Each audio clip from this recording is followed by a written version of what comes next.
आपण मैंने जानते plus three second phase guidelines एवं स्केड्यूल प्रकाश पाई सारी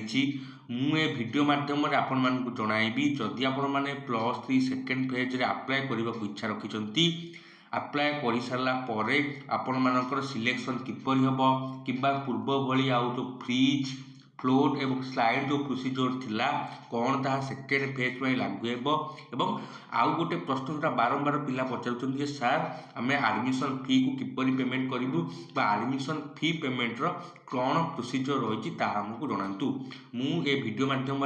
उपरोक्त तीनटा प्रश्नर सबकि ऑफिशियल डिटेल्स आपण मानक आलोचना करी तो आपण मैंने वीडियोटी शेष पर्यंत देखूँ एवं आउ गोटे प्रश्न गुरुत्वपूर्ण कथा आपण मानी डिस्क्रिप्शन बॉक्स रे आम Telegram channel PDF market link मुझे प्रदान करी आपण मैंने चाहिए आम टेलीग्राम चैनल जॉइन है ओडिशार समस्त एजुकेशन इनफॉरमेशन अति फास्ट और अति शीघ्र आपण मैंने पाइपर चलतु आरंभ करवा आज गुरुत्वपूर्ण वीडियो देखिपे नोटिस पाखे थी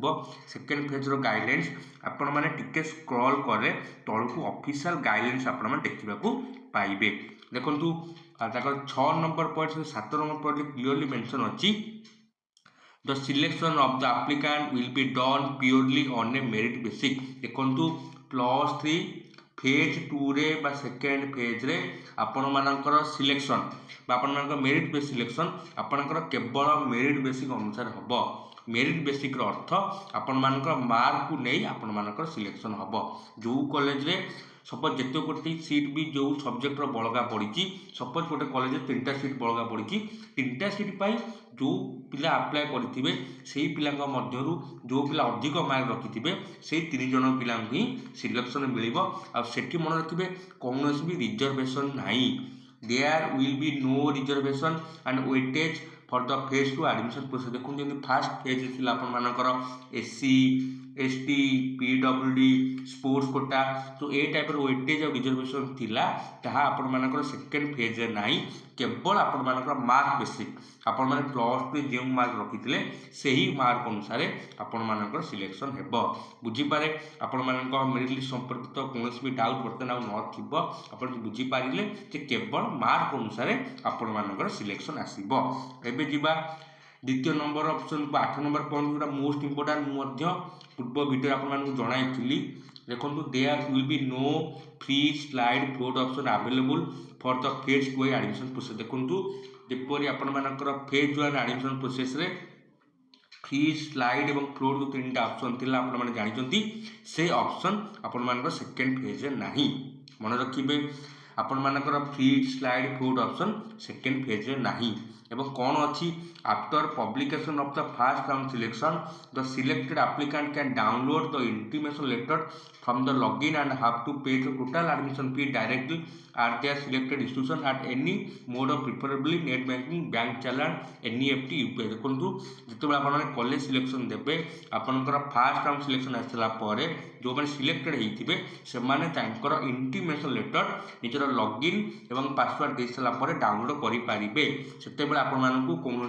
free slide float option show करिवो नाही एवं जिते बळे आपन के 3टा ऑप्शन शो न करिवो तेणु आपन मानको ऑनलाइन माध्यम रे कोनोसी भी एडमिशन फी पेमेंट देबा को पड़िबो नाही आशा कर आपन माने बुझी पारिथिबे आपन पचाइ पारन जे सर हम एडमिशन फी कोठी दबु बा केमति दबु जिते बळे आपन माने इंटीमेशन लेटर सहित अन्य डॉक्यूमेंट नहीं कि संपुक्त कॉलेज को जीवे जो कॉलेज आपण सिलेक्शन आसी सेठी आपण माने एडमिशन टाइम रे बैंक चैनल हो नेट बैंकिंग हो कि एनईएफटी हो कि यूपीआई हो यही 4 गोटी 5 गोटी माध्यम संपुक्त कॉलेज को आपण माने एडमिशन फी को पेमेंट करेंगे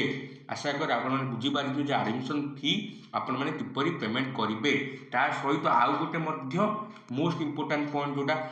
समस्ते जानिबा निहाती आवश्यक एटा 5 नंबर पॉइंट मेंशन अछि आपण माने पढ़ी पारिबे all the applicant participating in the phase 2 admission process have to pay the admission fees freshly जो माने फेज 2 रे एडमिशन नेबे सेमानंकु फ्रेश भाव नुआ भाव एडमिशन फी पेमेंट करने पड़ो 5 नंबर एक प्रथम छाड़ी आपने पढ़ी पारतु फ्रेश अर्थ जदि आप नुआ कर प्लस 3 फेज रे अप्लाई करें तो ऑटोमेटिक आपण मानकु तो नुआ करी पेमेंट देवा पड़ो ता छड़ा जो मैंने plus 3 suppose phase one apply करते ସ୍ଲାଇଡ୍ କିମ୍ବା ଫ୍ଲୋଟ୍ କିମ୍ବା ଫ୍ରିଜ୍ ଅନଲାଇନ୍ ପେମେଣ୍ଟ କରିଥିଲେ ବଟ୍ ଆଡ଼ମିସନ୍ ନେଇ ନଥିଲେ ସେ କେସ୍ରେ ମଧ୍ୟ ଆପଣମାନଙ୍କୁ ଆଉ ଥରେ ପେମେଣ୍ଟ କରିବା ପାଇଁ ପଡ଼ିବ। ବୁଝିପାରିଲେ? ଏବଂ ଆପଣମାନଙ୍କର ଯେଉଁ ଫେଜ୍ 1 ଯେଉଁ ପେମେଣ୍ଟ କରିଥିବେ ଯେତେ ଟଙ୍କା ବି ଆପଣମାନେ ପେମେଣ୍ଟ କରିଥିଲେ ସେ ପଇସା ଆପଣମାନଙ୍କୁ ରିଫଣ୍ଡ ହେଇଯିବ ଏବଂ ଆପଣମାନଙ୍କୁ ପୁଣି ନୂଆ କରି ବା ନୂଆ ଭାବରେ ଆପଣମାନଙ୍କୁ ସେକେଣ୍ଡ ଫେଜ୍ରେ ଏଗେନ୍ ପେମେଣ୍ଟ କରିବା ପାଇଁ ପଡ଼ିବ। ଆଶା କରେ ଆପଣମାନେ ବୁଝିପାରିଥିବେ। If she or he had to pay the admission fees earlier in phase 1 admission process but did not take admission for any reason, the amount will be refunded to the account number they have provided in the cap within due the course। ମୁଁ ଆପଣମାନଙ୍କୁ କହିଛି ଯଦି ଆପଣମାନେ phase 1 admission ପ୍ରୋସେସ୍ରେ admission fee payment କରିଥିଲେ କିନ୍ତୁ କୌଣସି କାରଣବଶତଃ ଆପଣମାନେ ଆଡ଼ମିସନ୍ ନେଇପାରିନଥିଲେ ସେ କେସ୍ରେ ଆପଣମାନଙ୍କୁ phase 1 ଯେଉଁ ଆଡ଼ମିସନ୍ ଫି ଆପଣମାନଙ୍କୁ ରିଫଣ୍ଡ ହେଇଯିବ। ଆପଣମାନେ ପଚାରି ପାରନ୍ତି ଯେ ରିଫଣ୍ଡଟା କେମିତି ହେବ? ଆପଣମାନେ ଯେତେବେଳେ କମନ୍ ଆପ୍ଲିକେସନ୍ ଫର୍ମ ବା କାପ୍ ଆବେଦନ କରିଥିବେ ସେ ଟାଇମ୍ରେ ଆପଣଙ୍କୁ ବ୍ୟାଙ୍କ ଡିଟେଲ୍ସ ଏବଂ IFSC କୋଡ଼୍ ବ୍ୟାଙ୍କର ରିସିଭର ନମ୍ବର ସବୁ ଆପଣମାନଙ୍କୁ ମାଗିଥିବ। ମନେ ରଖିବେ ଆପ୍ଲାଏ ବେଳେ ଯେଉଁ ବ୍ୟାଙ୍କ ଡିଟେଲ୍ସ ଆପଣମାନେ ଦେଇଥିବେ ସେ ବ୍ୟାଙ୍କ ଡିଟେଲ୍ସକୁ ଆପଣମାନଙ୍କର ରିଫଣ୍ଡ ପେମେଣ୍ଟ ଯିବ। ଆପଣମାନେ ବ୍ୟସ୍ତ ହେବେନି, ଆପଣମାନଙ୍କୁ ନିଶ୍ଚିନ୍ତ ରିଫଣ୍ଡ ଆମାଉଣ୍ଟ ପେ ହେଇଯିବ ଏବଂ ସେକେଣ୍ଡ ଫେଜ୍ରେ ଆପଣ ଯେବେ ସିଲେକ୍ସନ୍ ହେଉଛନ୍ତି ଆପଣମାନଙ୍କୁ ନୂଆ ଭାବରେ ପେମେଣ୍ଟ କରିବା ପାଇଁ ପଡ଼ିବ।